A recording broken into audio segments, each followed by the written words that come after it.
హరీష్ రావు గారి పైన జరుగుతున్నటువంటి కుట్రని కార్పొరేషన్ చైర్మన్గా బీఆర్ఎస్ పార్టీగా మేము ఖండన చేస్తూ ఉన్నాం. ఇవాళ హరీష్ రావు గారు 25 నెలలుగా ప్రతిపక్షంలో రుణమాఫీ ఎందుకు కావట్లేదని చెప్పేసి ప్రజల తరఫున కొట్లాడుతూ ఉన్నారు.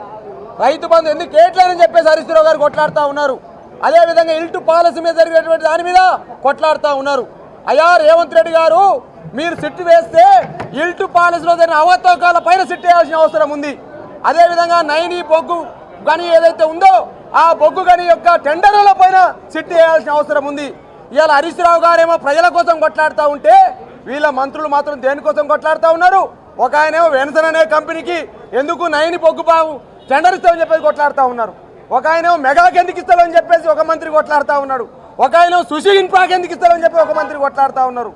ఈ మంత్రులేమో టెండర్లు ఈ కంపెనీకి ఇవ్వాలి ఈ కంపెనీకి ఇవ్వాలని కొట్లాడుతూ ఉంటే మా హరీష్ రావు గారు మాజీ మంత్రివర్యులు తెలంగాణ ఉద్యమ నేత నిప్పు లాంటి నాయకుడు మాత్రం ఈ ప్రజలకు మీరు ఎందుకు హామీలు నెరవేర్చాలని కొట్లాడుతూ ఉన్నారు.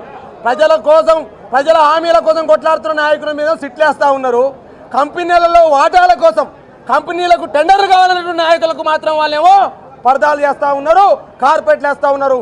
ఈ వాస్తవాన్ని తెలంగాణ ప్రజలు గమనించాల్సిన అవసరం ఉంది.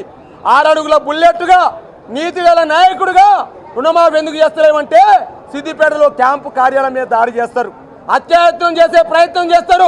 అదేవిధంగా ఖమ్మం జిల్లాలో వరదలు వచ్చి ప్రజలు అల్లాడుతూ ఉంటే వరద బాధితుల్ని కాపాడాలని చెప్పేసి వరద బాధితులకు అండగా ఉండడం కోసం కేసీఆర్ గారి మార్గదర్శకంలో కేటీఆర్ గారి మార్గదర్శకంలో మా మాజీ మంత్రి హరీష్ రావు గారు వెళ్ళి వరద బాధితుల్ని పరామర్శిస్తే అత్యాయత్నం చేసే ప్రయత్నమే కాక రాళ్ల దాడి చేసిన విషయాన్ని తెలంగాణ సమాజం అంతా గమనించి తెలియజేస్తా ఉన్నా.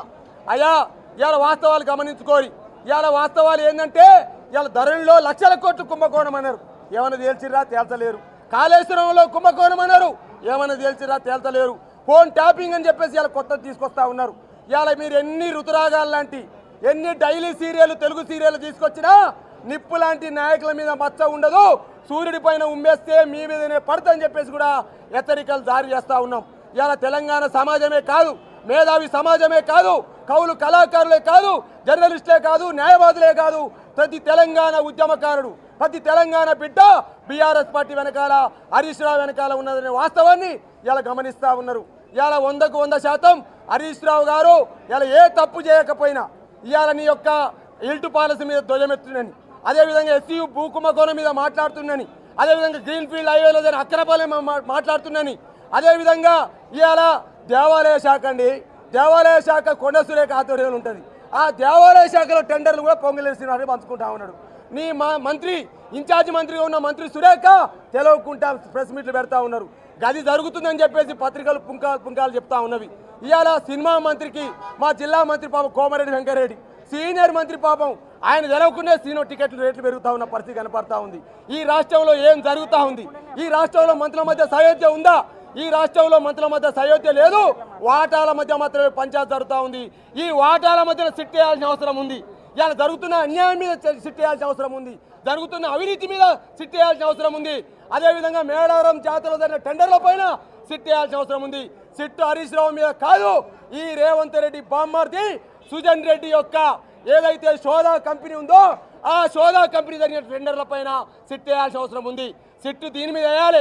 నువ్వు చేయని రుణమాఫీ మీద సిట్ అయ్యి, నువ్వు వేయని రైతు బంధు మీద సిట్ అయ్యి, నువ్వు వేయని 420 హామీల మీద సిట్ చేయాలి. రేవంత్ రెడ్డి ఇవాళ సిట్ చేసినావు, మంట పెట్టినావు, మీ మంత్రుల మధ్య పొందుతలేదు, మీ మంత్రుల క్యాబినెట్ మంత్రి మధ్య రచ్చ నడుస్తూ ఉందని చెప్పేసి 15 రోజులు దావోసు బారిపోయినావు. ఇవాళ అంటే మంత్రులు ఏమన్నా కానీ రాష్ట్రం ఏమన్నా కానీ ప్రజలన్నీ ఎటన్నా పోనీ కానీ నేను మాత్రం దావోసులో పోయి ఏదో చేస్తానని చెప్పేసి మాట్లాడుతున్నాడు రేవంత్ రెడ్డి. నిప్పు లాంటి నాయకుడు మా కేసీఆర్ సైనికులైన హరీష్ రావు గారి పైన ఇంకోసారి ఇటువంటి ప్రగల్భాలు పలికి ఇటువంటి చేతలు చేస్తే తెలంగాణ సమాజం గమనిస్తని చెప్పేసి హెచ్చరిస్తా ఉన్నా.